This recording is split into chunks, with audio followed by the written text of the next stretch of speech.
Bedtime Stories.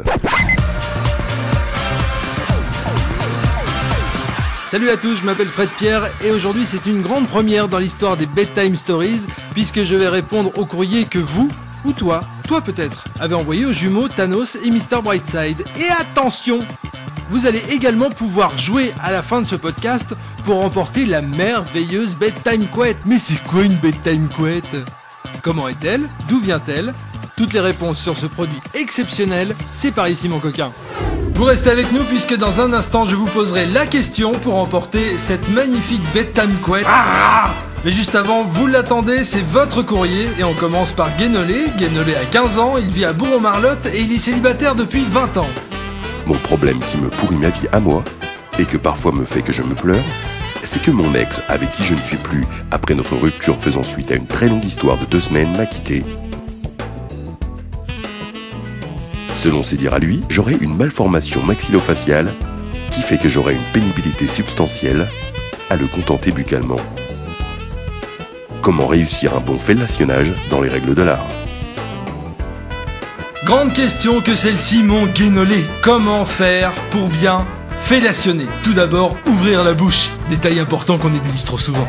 Ensuite, jamais, au grand jamais, mettre les dents. Ce qui entraînerait des problèmes de rapage évidents face aux carottes. Du coup, les carottes sont cuites. J'en ai d'autres, hein. En outre, il faut absolument penser à hydrater le pénis.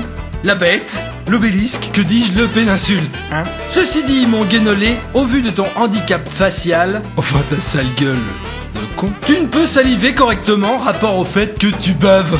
Donc, pas de lubrification possible, donc, frottement intense des dents sur le chibre, donc, copeaux de bite dans les dents.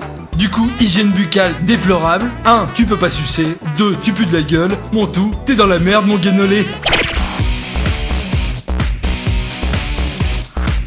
Le courrier suivant, c'est celui de Stanislas. Il a 28 ans, bientôt 14. Il nous vient de Chinchillette-les-Cigaloux, dans la région PACA du Sud. Et il est cruciverbiste en friande. Passionné des mots fléchés, croisés et tout ça, quoi, je sollicite votre haute bienveillance concernant la résolution de l'énigme de ma vie. Je n'en dors plus, je ne mange plus, je ne fume plus, je suis malade et j'ai peur.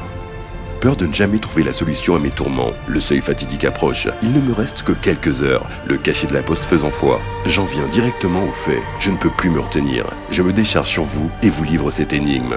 C'est à plusieurs qu'on y pénètre. Jusqu'au sommet, il nous transporte. Chargé au départ, il se vide à l'apogée. Exploit qu'il peut réaliser plusieurs fois par jour. Une fois son office accompli, il redescend, regagne ses pénates et profite d'un repos bien mérité. Qui est-il ?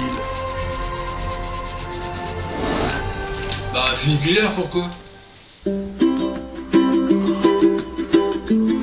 C'est déjà terminé pour aujourd'hui et je n'ai pas eu le temps de vous parler du courrier de Monsieur Machin qui souhaite rester anonyme. Mais on respecte ton choix, Brightside, t'inquiète pas. Et il voulait juste signaler qu'il est libre de tout engagement matrimonial depuis bien trop longtemps et très ouvert à toute proposition, en présence ou non, de son frère jumeau. T'as dit ça suffit ! Pas le temps non plus de répondre à Bastien qui me demande comment faire le joint entre la couleur du haut et la couleur du bas dans l'émission Déco du 24 février 2006. Quel dommage Bastien, j'aurais tellement aimé te conseiller. Ou pas. J'aime pas les ukulélés. Et bien sûr, pas le temps, ni l'envie d'ailleurs, de répondre à Jean-Michel, dit Mitch, attention c'est précis, qui voudrait connaître la recette anglaise de la Charlotte au clafoutis nature, mais attention, fourrée au salsifis et brocoli.